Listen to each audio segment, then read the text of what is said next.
All right, so let's just get into the agenda here. Again, this was a 2-hour webinar. It doesn't have to be that long unless you are going to get into government contracting. Then I do suggest that you schedule yourself for the next webinar that they're going to host monthly.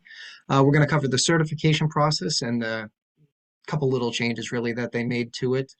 The government contract set aside money is another thing that I think is worth mentioning as well, just in case you are going to get into contracting. Again, a couple of the basic changes that did take effect in January 2023, some helpful links through different government agencies and whatnot to help assist you growing your business or work on the government contracting side, and just some key terms in case you're not aware with some of these abbreviations. We'll cover those as well. So let me see if I can go. Here we go.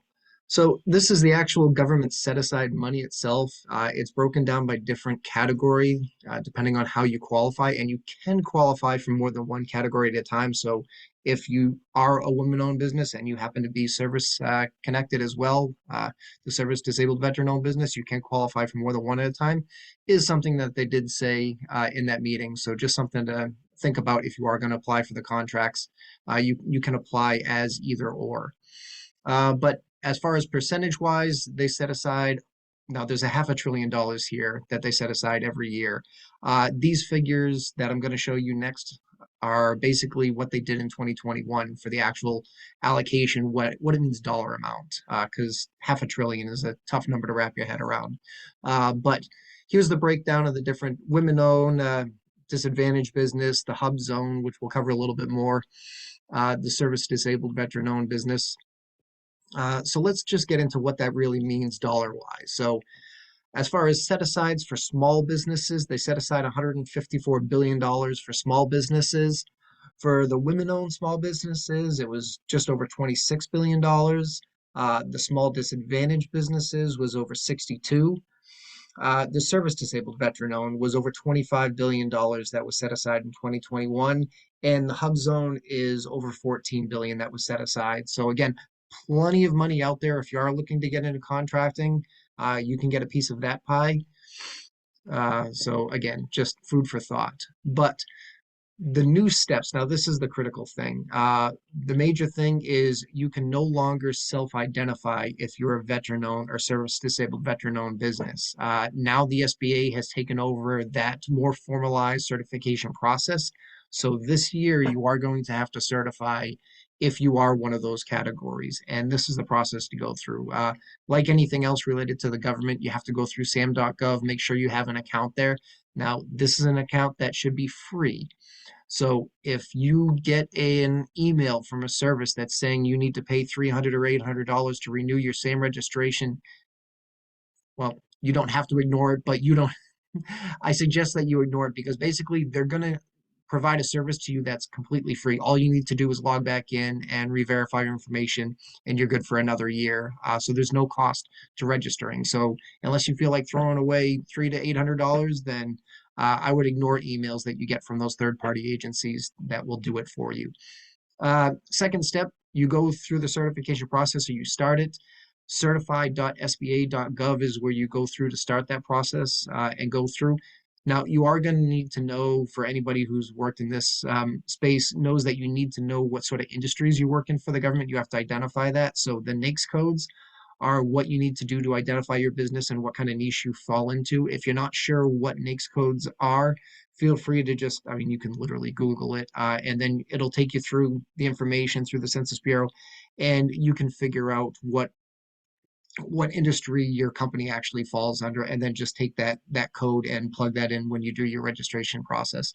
And then if you do want to find opportunities, you just go to sam.gov. It was formerly FBO, so if you had gone to FBO in the past, now go to sam.gov, and you should be able to see any opportunities there on the contracting space. Some helpful information that I did take away is that if you are going to get into contracting, some people were asking, how long do you have to be in business? They recommend more than 2 years, although it's not a hard no if you haven't, if you do have the skill set previously to starting your business. So again, but that's just a general rule of thumb there. The hub zones themselves, now this can be a little tricky. So if you are going to qualify as a hub zone, you have to make sure that you qualify in a federal hub zone area, not a state hub zone area. So the state has their own allocation for what they consider a hub zone. Federal is different. Now, they may coincide, they both may qualify the same city or zip code as a hub zone, but just make sure that you're following under the federal hub zone standards. Another thing that I didn't know was that 35% of your employee base must also live in that hub zone as well. Now, you do qualify as a business owner as an employee, but say it's you and two other people. If those two other people don't live in the hub zone, then you no longer qualify for the hub zone status for the government. So definitely something to keep in mind there. Um, some of the questions that I asked regarding this, just because during COVID and a lot of these businesses that we start, small businesses, are run out of your homes, especially with technology nowadays, most are. So I asked, can a home qualify as a brick and mortar location for a business? And the answer was yes. So if you do run your office out of your home, it can qualify. Now, if your home is in a hub zone, then you're good to go as long as you meet the employee qualifications as well. So again, brick and mortar, I did ask the other question. I said, what if it's like shared office space? So what if you use one of those services where you just pay and you can access it a couple times a month? They said that's fine too. If it's just a shared space where you're only there part-time, that can qualify as a location as well. So again, just, food for thought. But those are the different things regarding just the hub zone itself. Uh, One of the things I did find helpful was the link here. Hopefully you're looking at my screen. The subnet link here. So if you are going to get into contracting, rather than be the primary contract holder, which means that you have to do the whole application process, and you really have to have a fine-tuned, basically a business resume, but all the things that you need to submit for the contract itself. Um, if you want to get into it, one of the easier ways to get your foot in the door is to come in as a subcontractor. So you would be working under somebody else who has already won or about to win a prime contract, and you just provide a piece of that service to them, whatever your specialty is. So there are bigger companies that will cast a wide net and get a large contract, but you might provide one of the services of that contract, and you can apply through them as a subcontractor. So a good way to get your foot into the contracting space to get some experience, and definitely a lot easier management wise because you don't have to worry about all the other managing the contracts, which is a pain. I've managed hundreds of them in the past, and it's just a lot of checks and balances that have to happen. So again, feel free to visit any of the other links here if you think that they'd apply to you. I'm not going to cover every one, so if it looks good on anything on my screen, just take a screenshot, look at it later. Uh, some of the other things that you should realize is that there's a lot of free help out there for you between the SBA and some of the other programs that work under the SBA, like SCORE, which is basically like, kind of like retired guys, almost like me, that are like CEOs or CFOs that retired and they want to donate their time to helping small businesses. It's a free resource. You can find local SCORE advisors in your area. The small business development centers, again, good all-around resource for anything business related. The veteran business outreach centers. Unfortunately, a lot of veterans don't know about this. This is an awesome service that they have. They provide like the boots to business programs and stuff like that. But it's a free service that veteran business owners can go through. I actually consult and have been for years for the VBox. One-on-one consulting with business owners, whether they're pre-revenue or existing businesses, to help them coach them on how to grow their business or be more successful.